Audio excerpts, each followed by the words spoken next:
हरे कृष्णा। सभी शुद्ध भक्तों को मेरा दंडवत प्रणाम। आज हम वरुथिनी एकादशी की व्रत कथा करेंगे। वरुथिनी एकादशी 4 मई 2024 अर्थात शनिवार को है। आइए इसकी व्रत कथा करते हैं। अथ वरुथिनी एकादशी व्रत कथा।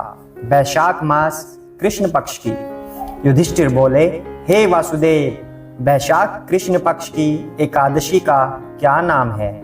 उसकी महिमा मुझसे कहिए। श्री कृष्ण बोले, हे राजन, वैशाख कृष्ण पक्ष की एकादशी का नाम वरुथिनी है। वह इस लोक और परलोक में सौभाग्य प्रदान करती है। वरुथिनी का व्रत करने से सदा सुख रहता है, पाप की हानि और सौभाग्य की प्राप्ति होती है। मंद भाग्य वाली स्त्री भी सौभाग्यवती हो जाती है। यह मनुष्य को दोनों लोकों का आनंद और सब पापों को दूर करके पुनर्जन्म से मुक्ति देने वाली है। वरुथिनी का व्रत करने से मानधाता स्वर्ग को चला गया। धुंधमार आदि बहुत से राजा स्वर्ग को चले गए। भगवान शिव जी ब्रह्म कपाल से मुक्त हो गए। 10,000 वर्ष तप करने से जो फल मनुष्य को मिलता है, उसके समान फल वरुथिनी का व्रत करने से प्राप्त होता है। नृपुत्तम, वह एकादशी बहुत पवित्र, व्रती के पापों को दूर करने वाली और भक्ति को देने वाली है। हे नृप श्रेष्ठ, घोड़े के दान से अधिक हाथी का दान, हाथी दान से भूमि का दान, सबसे अधिक तिल का दान, उससे अधिक स्वर्ण दान और स्वर्ण दान से अधिक अन्न दान है। अन्न से उत्तम कोई दान न हुआ न होगा। पितृदेव, मनुष्य को तृप्ति अन्न से ही होती है। हे नृपुत्तम, उसी के समान कवियों ने कन्यादान कहा है। भगवान ने स्वयं कहा है, गोदान उसी के समान है और कहे हुए सब दानों से अधिक विद्यादान है। वरुथिनी का व्रत करने से मनुष्य विद्यावान के फल को पाता है।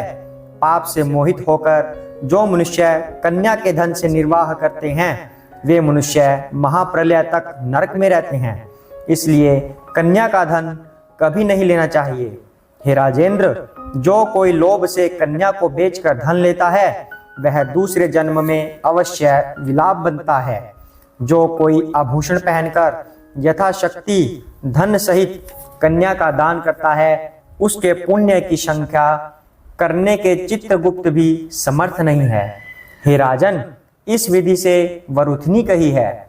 यह सब पापों को दूर करके अंत में अक्षय गति को देती है। रात में जागरण करके जो जनार्दन का पूजन करते हैं, वे सब पापों से छूटकर परम गति को प्राप्त होते हैं। हे नरदेव, इस कारण पाप और यमराज से डरे हुए मनुष्यों को वरुथिनी का व्रत करना उचित है। हे राजन, इसके पढ़ने और सुनने से 1000 गोदान का फल मिलता है और वे सब पापों से छूटकर विष्णु लोक में सुख भोगते हैं। हरे कृष्ण कृष्ण कृष्ण हरे हरे, हरे राम राम राम हरे हरे। इस दिन फलाहार क्या लेना है? इस दिन खरबूजे का सागार लेना चाहिए।